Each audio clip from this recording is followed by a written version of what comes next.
I've sifted through the data, I've watched all the guides, and I've even played the deck. Now it's time to talk about it. This is Morgamite Explain Mimighoul. Mimighoul is the latest TCG archetype, and with only its initial wave of cards, it has cemented itself as a decent rogue option.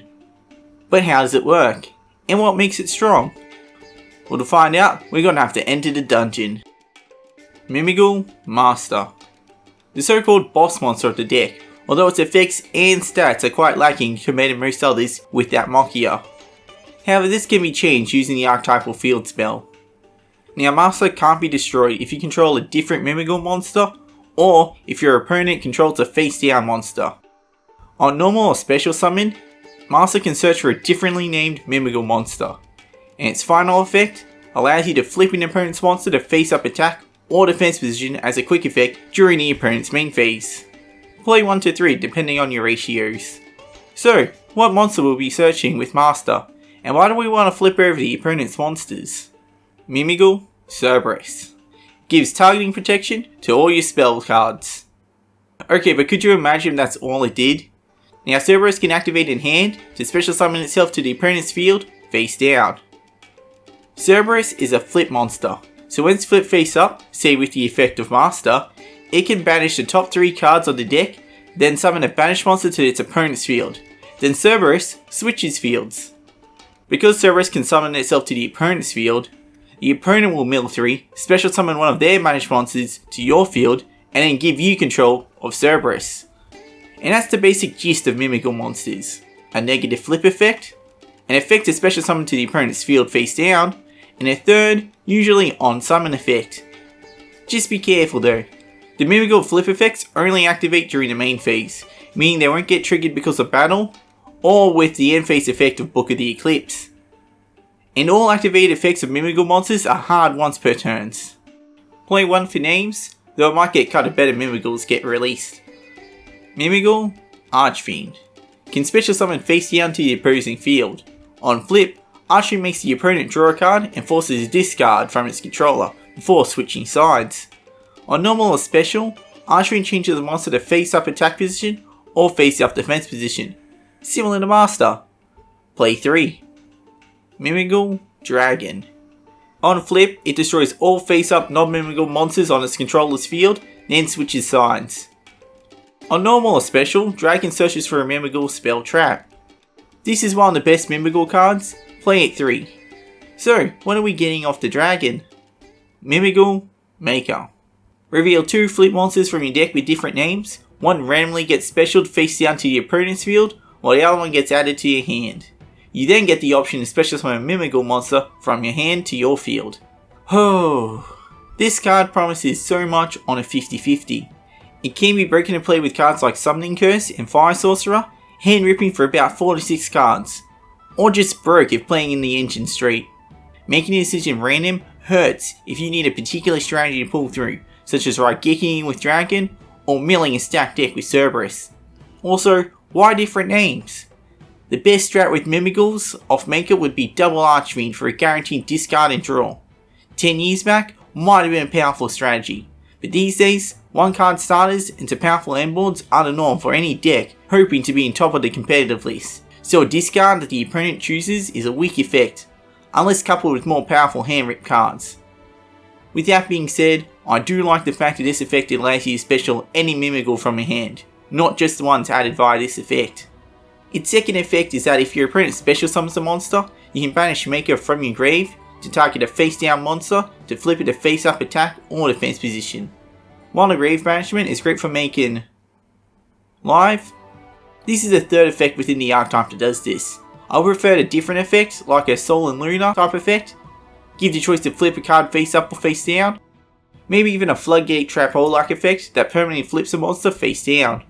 When we get to the field spell, you understand why I want these effects. I should also mention now that all of the spell traps can only use one of their activated effects per turn. With how fast the game is in this format, I feel like this is unnecessary nerf. If the opponent special summons a monster on my turn, I should be able to use Maker's second effect to flip one of theirs face out. Play 3 Maker if you're playing the hand rip deck, down to 1 if you need more space for off engine. Mimighoul Room. Special summons a Mimighoul from your hand or deck to your opponent's field face down defense position. Then, you can book another monster on the field. Fantastic effect, especially in conjunction with this field spell. Its second effect banishes itself from the grave to target any number of Mimighoul cards you control and return them to the hand. Great for dodging targeting a gate such as Imperm. Play 3 room or less if you're hand ripping. Mimighoul, Dungeon. The field spell for Mimighouls. It can add a Mimighoul monster from your deck or grave to hand once per turn. Great for recursion, bad against hand traps. Now your searcher is negated by both Ash Blossom and Ghost Spell, though it does allow you to play monsters of the archetype at 1 if need be. Dungeon boosts your Mimighouls by their original defense, as long as they haven't been normal or special summoned this turn. This includes if they were special face down and then flip face up. The flip doesn't override the special summon. This boost can be decent. Master and Dragon get to 3k and 2500 attack respectively, but Cerberus and Archfiend hover around the 2k mark. The boost isn't designed for attacking big, rather it is somewhat defensive in nature. When your opponent flips your Mimighouls and returns them to your field, they'll be in attack position due to gameplay mechanics. With Dungeon on the field, there's less of a chance of having a game loss by having your level 1 monsters being attacked into, especially with the next effect. Dungeon doesn't just search and boost, it's also a control tool. You see, any player that controls a face down monster cannot normal summon, and any special summon monsters they summon that turn can't attack. This can slow the game right down against certain decks. Flu becomes inoperable, as they need their normal summon. However, decks like Snake Eye and Mathmech don't really care too much, as they don't need the normal summon. Even if their summons can't be stopped, you still get a turn to counter, as Dungeon enforces their summoning sickness on their special summon monsters. Although your opponent can control the summoning sickness and normal summon restriction simply by flipping over the Mimighouls you placed on their field. Most of their negative effects are minor setbacks to a fresh board. Just flip a few monsters and the game's back on. Remember Room? Room can special summon a Mimighoul face down to your opponent's field. Now, because you can't change the battle position of a freshly summoned monster, your opponent's locked out normal summons and locked into summoning sickness for this turn. Dungeon's the best card of the archetype, always play it 3. And those are the Mimighoul cards that have been released so far. So, what card should we play with them? The answer's Shifter. It's always Shifter. Okay, but let's say that Shifter isn't the game ender it currently is. What cards can we play? Macro, Cos, and Trivial Tactics cards both get procced with Mimighouls being flipped. While they are your monsters, their effects still activate on the opponent's field. You can search for any normal spell or trap card. You can use it to search for a Maker or Room, whichever one you can search off the dragon. You can also use it to grab Talent. Talent can get you to draw 2 cards, steal an opponent's monster, or look at your opponent's hand and shuffle a card back into the deck. Solar Luna targets 1 monster on each field and it flips into either face up or face down defense position. Good at slowing down extra deck plays. Just remember to flip over your own Mimighouls face up outside the main phase, or else you'll suffer their adverse effects, and give your opponent a free monster. But also remember to flip the opponent's Mimighouls face up during their main phase to give them a negative effect and take back your monster. Then again, keeping a Mimighoul monster on your opponent's field might not be such a bad thing. Gozen Match prevents both players from having more than 1 attributive monster on their field. This won't affect you as much as all Mimighoul monsters, as of now, are Earth. Earth, aside from Divine, is probably the least represented attribute in the meta right now. Meaning if you put an Earth monster on the opponent's field and activate Gozen Match, you may near well have won the game. You can also use There Can Be Only One. It prevents you and your opponent from having 2 or more monsters of the same type on your field. Because all Mimighoul monsters have different types, this trap card also doesn't affect you that much, but it does prevent you from playing multiples of the same monster. Kashtira Fenrir is both an Earth monster, like the Mimighouls, and a Psychic, unlike them, so it works well on both Gozen and There Can Be Only One. It can special summon itself if you control no monsters. Search for a Kashtira monster, including itself, and once per turn, face down banish an opponent's card when Fenrir declares an attack, or after an opposing monster activates an effect. If you don't have this card, Alpha, Master of Beasts, and Dino Wrestler Pankratops both fill similar slots. Aeroforce and Floodgate Trap Hole both flip over opponent's monsters face down permanently. Under Dungeon, this also prevents your opponent from normal summoning and gives their special summon monsters Summoning Sickness. The Mirror Force can flip over multiple monsters, but activates when your opponent attacks.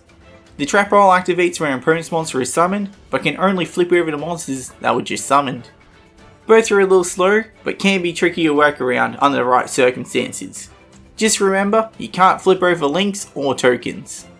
Tears of the Hidden City is a continuous spell card that prevents your opponent from targeting face down defense position monsters you control, and on destruction can reborn a monster your field face down. While these effects might be possible for a flip deck, they don't really serve much in a Mimighoul deck. So why play this card? Because it boosts any monster you control that was flipped face up while this card was on the field by 1500 attack and defense. This does include monsters you control that were flipped on the opposing field and placed on yours. It also includes monsters that were flipped face up during battle. Now your dinky level 1 Mimighouls can run over just about any monster with ease, especially if they're further boosted by a dungeon. And it stacks. Multiple terrors mean multiple boost. All 3 on the field boost your monsters by 4500 attack and defense. Real scary if left for too long.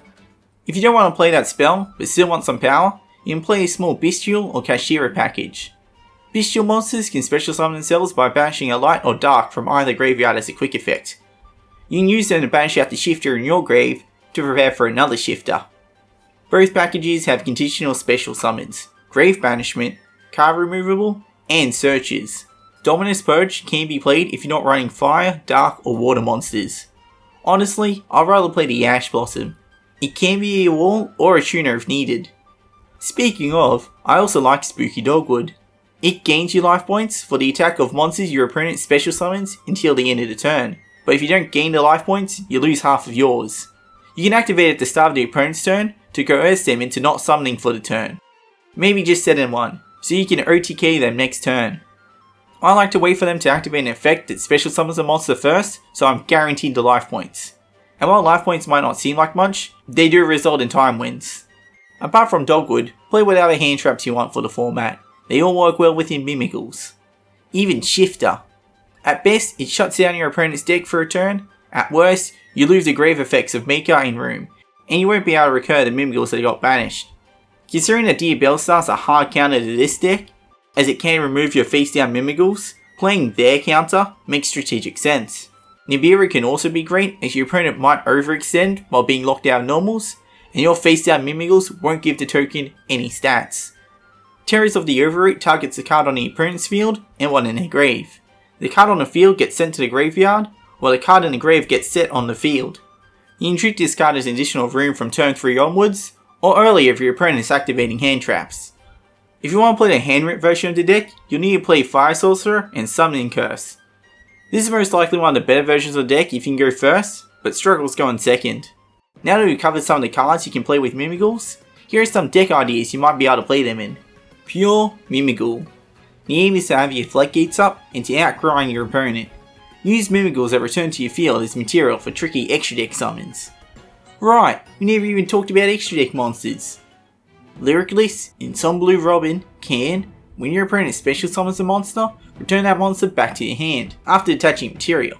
This is not a once per turn. If you have dungeon set up and blink 2 of your opponent's special summons, well, that might as well just be the end of that turn. Lyricless in Sunblade Nightingale is an Xyz monster that can attack directly. Then you can rank up into Download Edition, then Zeus for a full material Zeus. Nightingale can also wall out the opponent. By detaching material, it can act as a Waboku, preventing destruction of your Lyricless monsters, and you take no battle damage for that turn. Relinquished Anima can equip an opposing monster to it, and Anima gains the original attack of that monster. Anima requires a level 1 monster as material. Because you get to choose where to summon the Mimighouls to your opponent's field, you can influence where your opponent can summon their monsters. If your opponent refuses to summon in front of the extra monster zone, you can use an extra material for Genea Transversa. It can swap the monsters it points to. As long as you lock out the monster zone located nearest to your opponent's deck, you'll be able to take any one of their monsters. Now, back onto the decks. Kashtira Mimighoul. Summon out Shangri-Ira to lock out the opponent's monster zones. Summon out Mimighouls to the rest of them. Make it so your opponent cannot play the game after a few turns. Nichiri Mimighoul. turbo out an interior beast and Barkion, so your opponent cannot resolve any spells or traps. With Dungeon on the field, now all they can do is special summon. Unless you bring out the Ensemble Robin. Ninja, Mimighoul. The plan is to summon out YuGiOh, the Gravity Ninja. On summon, or being flipped face up, it can flip 2 monsters on the field to face down defense position. Opposing monsters flipped by this effect can't change their battle positions.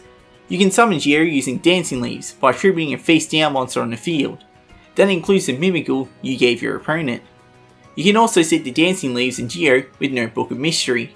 If your opponent controls the card, you can set 1 ninja monster and 1 ninjutsu art spell trap from your deck or graveyard to the field, but you can only set 1 card from each place.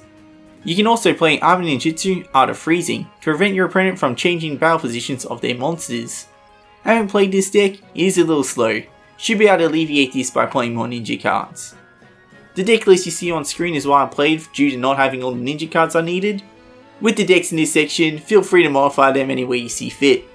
The idea with this segment is to inspire you, the viewers, to play Mimighouls by showing some nifty ideas. Add your own personal touch to bring them to life. Trap Tricks Mimighoul. Use Trap Trick monsters to search for trap hole cards such as Floodgate Trap Hole. As they're all earth monsters, you can still play Ghost and match the Floodgate the opponent. Dust on Mimighoul. Have you read Stardust on? If you summon it, your opponent cannot flip or special summon monsters, nor can they activate spell trap cards. Combine it with Dungeon Lock or normal summons, and Anti-Spell Fragrance to force your opponent to set spell cards before activating them, and you lock your opponent out from doing anything aside from drawing for turn, or activating Evenly Match or Imperm. Oh wait a second, you've given them a Mimighoul monster to bring Dungeon online.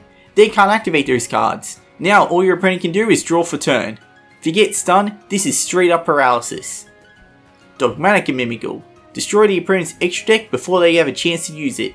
Use Alba Zelda to destroy the opponent's extra deck. You can also make use of Zaborg the Mega Monarch, Kashira Unicorn, and Mimighoul Charm to dismantle the extra deck. Right, yeah, I never really explained Charm, did I? This card's set to be released later this year in Rage of the Abyss. Twice per turn, when Mimighoul that your opponent controls is flipped face up, you can randomly select a face down card from the extra deck and summon it to your field. Or, if it can't be summoned, banish it. Charm doesn't really do anything in the Mimighoul strategy. It's just kind of a card with a Mimighoul in its name. Don't play any copies of it. I literally made Dogmatic and Mimighoul up so I could segue into talking about Charm. So, that's the Mimighouls. All in all, they are a rogue deck that can win games through its control strategies. Although these can turn into stun with the right cards. While it looks like a flip oriented deck, you don't want to see them face down on your field. Be wary of cards that can flip your cards face down, such as Book of Moon, Daruma Karma Cannon, and Silvera. With Wave of Support coming out in another month, it really can only go up from here. Hopefully by then the future format doesn't bury him. And yeah, that's the end of the video. Final question we have to ask though, are Mimighouls Morgamiteable? The answer is no. While the extra normal summons would be nice, and the damage multipliers with Dungeon and Terrorist would go crazy, giving up the ability to activate monster effects in the hand for these things isn't exactly worth it, as it is a primary way to get the Mimighouls on the field. But if you give up your control and focus on damage, maybe you can win games. And yeah, that's it. That's Mimighouls. Thanks for watching.